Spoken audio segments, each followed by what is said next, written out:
Hi, and welcome to Mr. Ford's Guide to the A+ Certification Exam, How to be a Computer Technician. In this episode, we talk about protecting yourself and your computer from common hazards.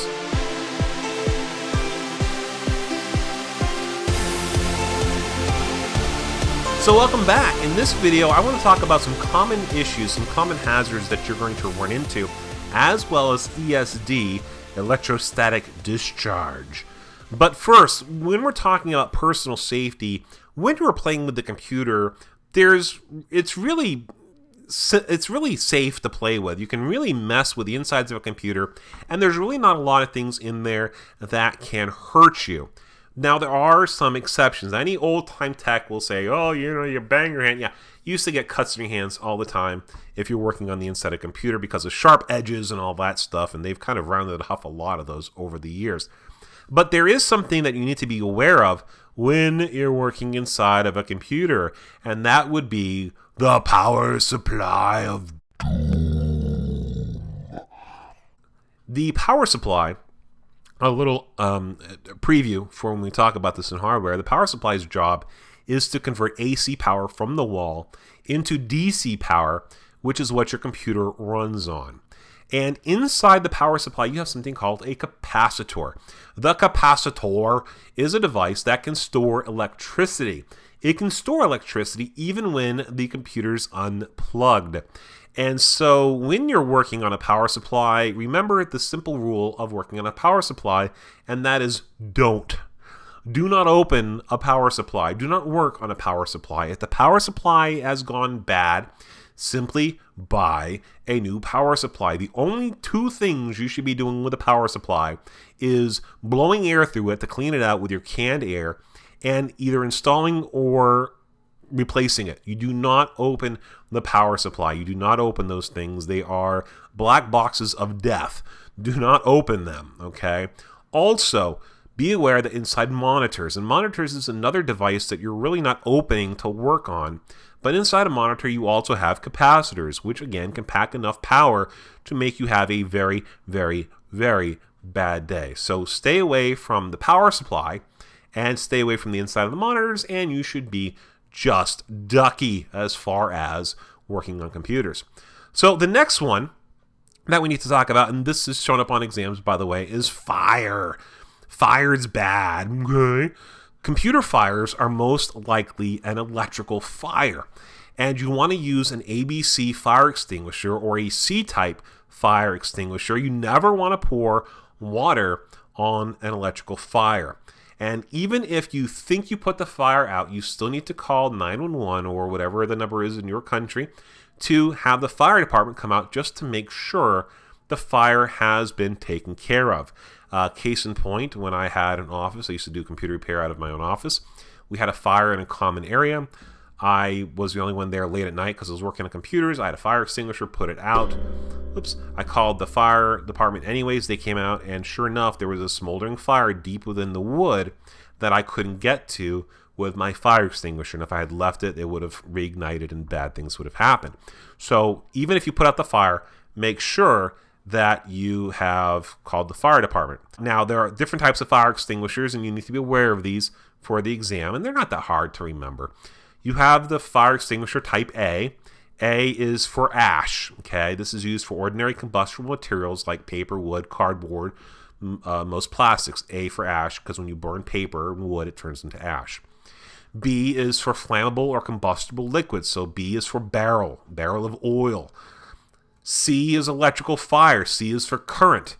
And D is commonly found in chemical laboratories. D is for don't get involved. D is some pretty bad stuff. Now, at one point in my life, I had worked for Best Buy on the tech bench. This is before they bought out Geek Squad and brought the Geek Squad on. We used to have the tech bench. And one of the things that we used to do for customers is we used to do a setup where they would buy a new computer and we just turn it on, make sure everything worked. And it was a compact computer, and we plugged it in, and nothing happened. The computer wouldn't boot, nothing happened. It was just nothing. And so we were like, what? This is, usually things work out of the box. So we cracked the case, we opened up the case, and the motherboard wasn't plugged in. The power supply's plug for the motherboard wasn't plugged into the motherboard. And so we plugged it in, booted it up, started to hit the on button, and we hit the on button and we hear pop, and fire. Fire came out of the computer. The computer's lying on its side, case is open, and fire is coming up from the inside of this compact computer. And being responsible technicians, being responsible computer techs, being adults, being professionals, we did the only thing that a professional could do in a situation like that, and that was we called our friends in. Say, hey, come on, take a look. You know, we're in the back of the bench, and it's like, you know, smoke and all this. We're like, primitives, you know, oh, fire, fire. Manager comes back. He goes, what? Oh my God, what are you doing? Fire! We're like, we know.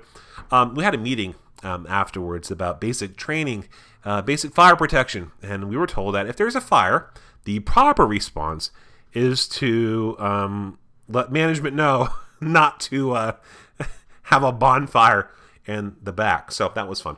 Anyhow, moving on to our next one. We have electrostatic discharge, ESD.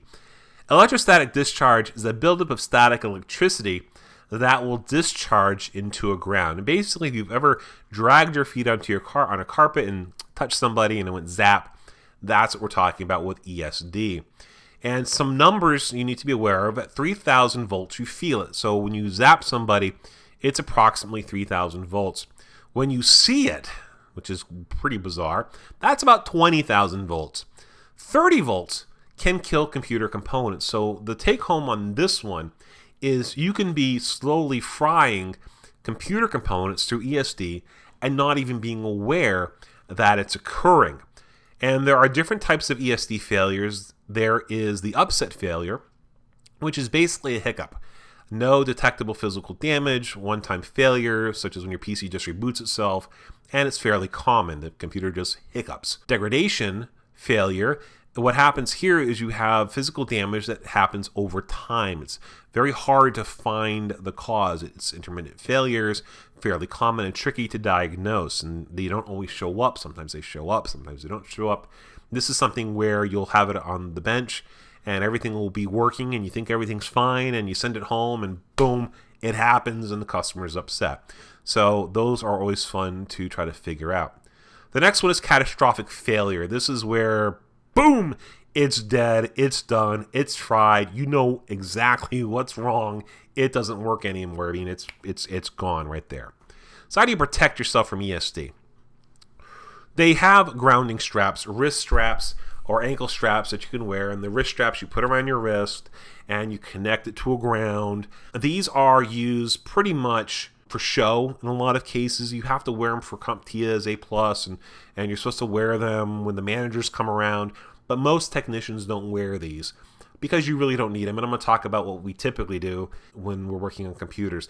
The only time I'll wear a grounding strap is if I'm playing with a CPU. I just like that little extra layer of protection there because I don't want to fry a CPU.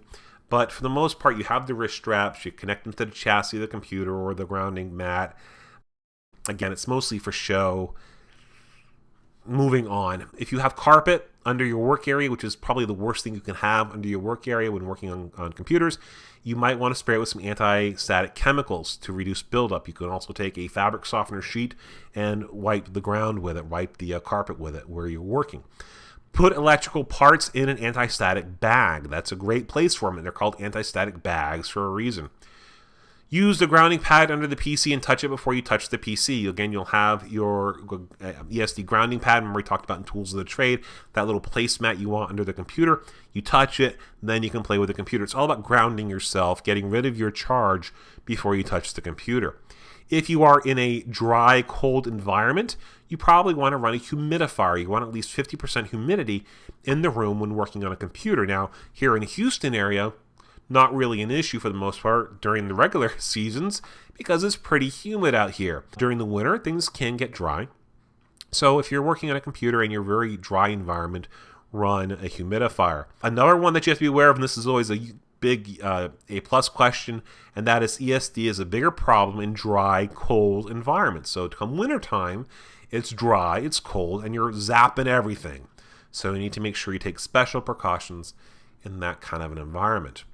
So how do we do this? How do we really do this? How do technicians really take care of ESD? Just lean your arm against something. Keep your arm against the chassis of the computer, against the frame of the computer, against the power supply of the computer.